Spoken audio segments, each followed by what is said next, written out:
Hey everyone, welcome to Lit Film Fest Classrooms. Hey, Hey, sit down at the back. It's time to start the lesson. I got a question. Yes, go for it, Simon.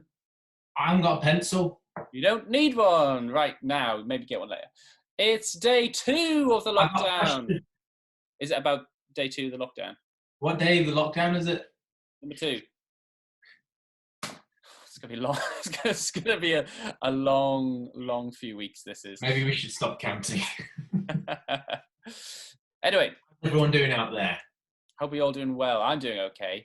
So, what fun things are you doing today, Si? What's going on? It's been quite nice. I went for a little run this morning. Oh, good. Yeah, so it was nice to get outside. So it's okay to get out in the garden and get some exercise. Yeah, it's probably good to keep ourselves nice and fresh and healthy as much as possible. Yep. As long as you're keeping your distance from people at the minute, you're absolutely fine just to go outside, aren't you? And make sure you wash your hands when you get home as well. Yeah. But, Making sensible decisions. Yeah. So on that pleasant note, today we're going to be thinking about horror stories. Oh no! Oh, I was just about to ask you what you thought of horror stories. Oh, I don't like horror stories. Why not? I get too freaked out by them. Your little baby. Yeah, I get all nervous. Little baby say. When you start reading something and it's a bit scary, and then you realise, there's no one else in the house, or there's no one else in the room, or you start hearing little creaking sounds, and it just makes your heart go, ooh. And even though in your head you know that there's nothing there, Yeah. you stop trusting your head and you start feeling a bit scared. It's funny because you say that in a negative way, but some people think that way in a very positive way, don't they? They think, understand that at all. no, I don't. But some people are like, oh yeah, I love it when my heart's racing and I can't look and I have to go behind the sofa, but I don't know what's going to happen next. Or, you're reading a book, but you can't wait to finish the end of the page, or whether you're watching a movie or whether you're reading it. People have to finish it, but it gives me shivers. Yeah, me too.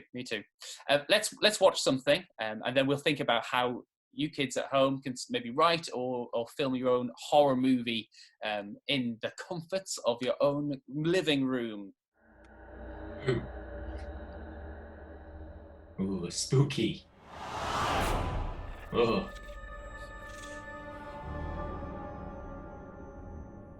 So this was made in what? This was an iMovie trailer, so it's really easy to make. Yeah.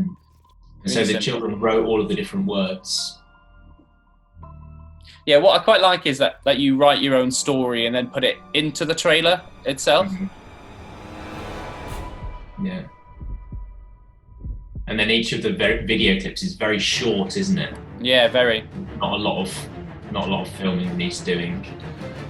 Oh, that's creepy.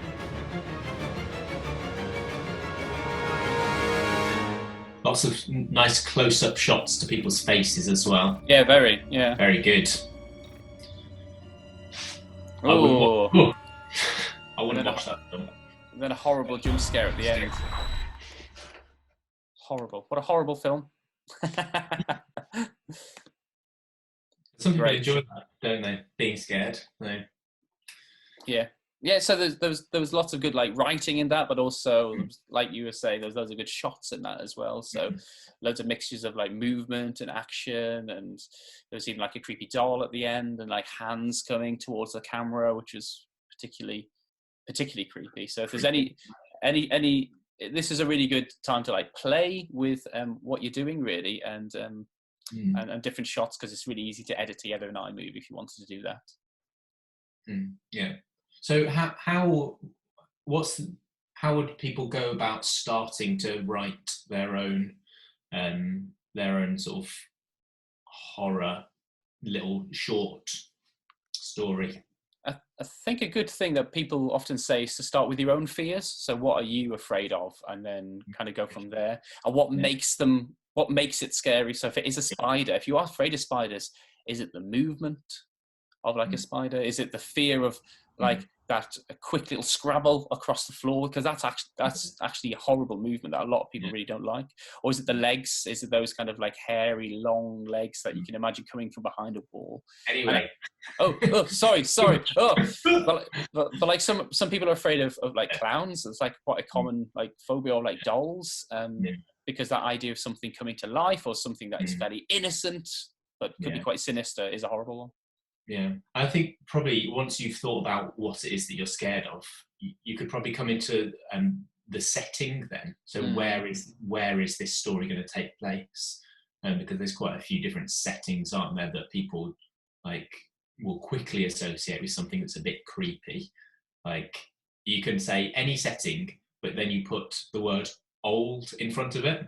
So if you like a house, well, that's not creepy. What about an old house? Ancient decrepit house. Yeah. A factory, well, that's not scary. What about an old factory? Ooh. Suddenly you kind of, if you give it like this, this feel of being old and like there's been lots of history, lots of things might have happened there that you don't know what it is. That suddenly it gets this feeling of being a bit creepy. Broken windows, things that are aged. Great. Well, we've got a piece of writing to share with you now, if that's all right. This was based off that trail. I thought we'd probably break it down and just think about what made it work, and maybe even how it could be better as well. If we just do that together, Si. And then kids, go away, write your own horror movie trailer. Why not actually film it as well if you want to do, and share with us. There's lots of information in the description below of how you do that. So this was called the Haunting Doll, which I thought was quite clever.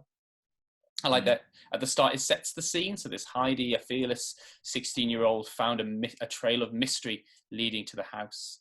So already you're like sowing that kind of seed of something is going to happen, and it might not be very pleasant to her, which I like. I think just starting off with that first sentence, I like that it's set up who this person is, and tried to give somewhat sort of feeling for that character, that she's fearless. But sometimes sometimes just saying, "Oh, this person is fearless," isn't as good as showing them doing something. To show that they're fearless. Definitely. So they could have started with 16-year-old Heidi crept bravely towards the house, and then you would kind of get the feeling that she was fearless by the fact that she was doing something that that needed to be brave. Rather than just saying she's fearless. You show it in what you're writing. Show not tell. Yeah, definitely. Right. That is good. But that embedded clause also like works, doesn't it? Heidi, a fearless 16-year-old, so you could do it either ways. So introduce the character, then introduce the setting. So there was mold creeping in the cracks of the walls is nice. So nice. Who it is, where she is, and then what does she do is a nice next stop, isn't it? Shaking, she reached for the door. Trembling, she gasped and stepped back. What kind of writing have we got here with this shaking and trembling starting off those sentences? It's like an adverbial opener, isn't it, there? So we got that. Nice. And I wasn't sure, actually, because I was like, oh, well, they are synonyms, aren't they? There's a bit of repetition there. But actually, when you like read it out, I quite like that. Shaking, she reached for the door. Trembling, she gasped and stepped back. So I think it works quite well. And then we have like short, sharp sentences as the plot gets the plot gets into the action. So it was the boy she saw earlier. She ran back inside. She kept running. What does it want? And it leaves it open at the end, an open-ended question, making people, asking that rhetorical question: what does it want? Making people think, what could that creepy? What could happen? What's the worst that could happen? You say in the worst way. So just on my phone here, I've just opened up iMovie. If you want to actually make a movie yourself, you can. It's free on a lot of Apple devices, but there's loads of other apps you can use. You can open up the trailer like that, and then you can see there's loads of different trailer templates that you can use. Use the scary one, open that up, and then you can start adding in all your information and all your different shots quite easily then, which is really easy to use. Yeah. And again, just add in all your own writing that you've written out. It's on standard pen and pencil. She jumped, or something better than that, but that's and it goes straight into the trailer. Yeah, so it's really easy. Hope you enjoyed learning about horror stories and you're inspired to maybe write your own. If you do, again, there's lots of information about how you can share those with us online. You can take your challenge for today. Challenge. Write a horror story. Scare the pants off of us. I dare you. Go on. Yeah, and it doesn't need to be really long. That one was quite short. And then you can think about making a little video for each of those sentences. If you wanted to do that. Yeah, great. Thank you, Si. Thank you so much, everyone, for joining us today. Again, don't forget to join us at 10:30 tomorrow, where we'll give you a new we'll be having another Lit Film Fest classroom. Yeah. Anything else to say, Si? And a new writing challenge. Yeah. No. Please do share this video so that as many people can take advantage of this home education as possible. We'll really want to try and help people out in their own homes. Yeah, great. And say hello to us as well. We're lonely. We like to say hello to you guys. So leave us a comment in some way. Take care, everyone. All right. Bye. Bye.